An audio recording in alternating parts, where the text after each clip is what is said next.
All right, so get this deep dive. It takes us on a wild ride. Okay, we're talking family secrets, we're talking organized crime, and of course that age-old question, right? Yeah. Can money buy you happiness? Mm-hmm. Today we are diving into The Poison of Money. Now this book, it takes a look at the life of a notorious mobster, Johnny Torrio. Yeah. But, and this is the kicker, it's written by his great-nephew. Yeah, it's a really fascinating approach. I mean, the book, it doesn't start with, like, the typical gangster stuff, the violence and all that. It starts with a regular teenager named Joseph growing up in Montreal. And he's dealing with, those universal questions, ambition, success. Right.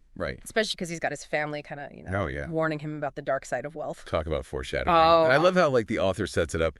It's not some romanticized gangster tale. You know what I mean? This is about the real impact of money and greed. Yeah. It's something we can all relate to, right? Yeah, absolutely. And that's what makes Joseph's story so interesting. Picture this. You're a teenager just going through the motions, and then bam, you find a newspaper clipping. Oh, wow. Changes everything. Okay. Turns out his great uncle's Johnny Torrio.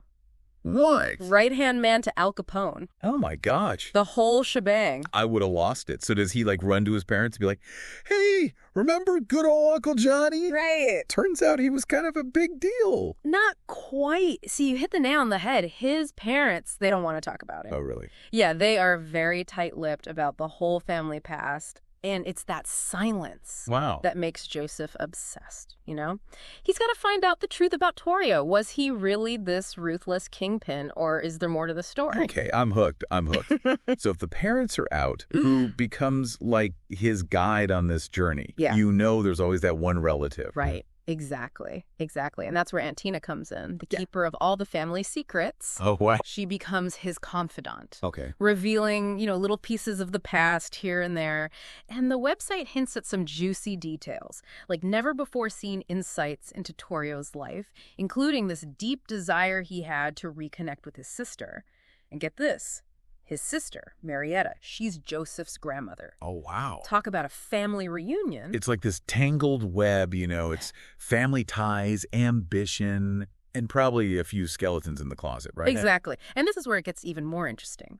The book's website mentions these 9 curses, right, that plagued the Torrio family. Okay. Now, hold on. Before you go all supernatural on me, think of them more as consequences. Okay. Like domino effects set off by this pursuit of wealth and power. Okay. So 9 curses. You got to give us a little more to work with here. What are we talking about? Well, they don't lay it all out, all 9. It's more like they're just giving you little breadcrumbs to make you curious. But they do give a chilling example, and that's the tragic death of a family member in a car accident. Oh, wow. So on the surface, you might think, okay, well, that doesn't really have anything to do with wealth, right? But this accident happened at a lavish Torrio family mansion in Milan. Okay. A place that was basically built from, let's just say, questionable business dealings. So it's like this underlying current. Yeah.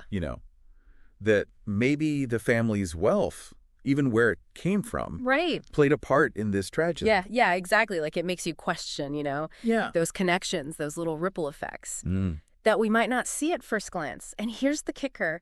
This curse, this accident, it leads to Torrio moving his sister and her family to Havana, Cuba.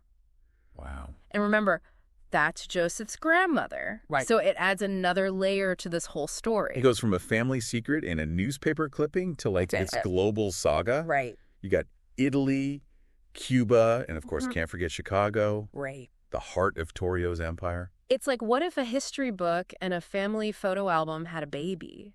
Yeah, totally.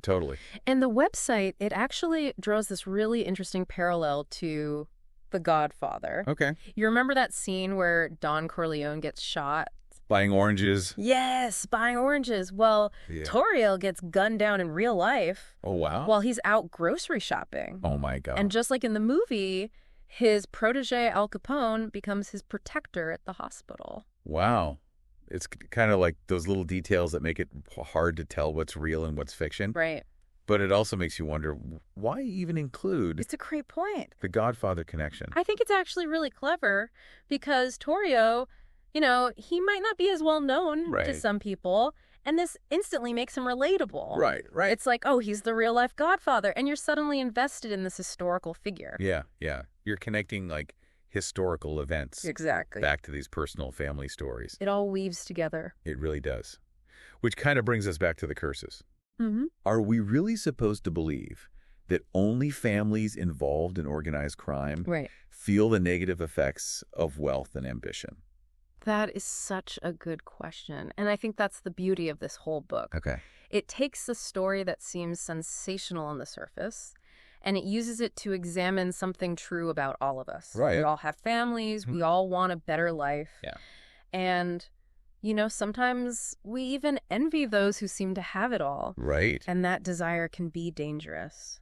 It feels like it's really about the choices we make, the paths that we take, and what happens as a result, good or bad. Absolutely. And maybe, just maybe, if we can see those patterns, those curses, it can help us break the cycle. I love that. The website even uses a quote from MK Knight. He's a big mom historian. Okay. He praises the book for not shying away from how rough greed and ambition can really be. Right.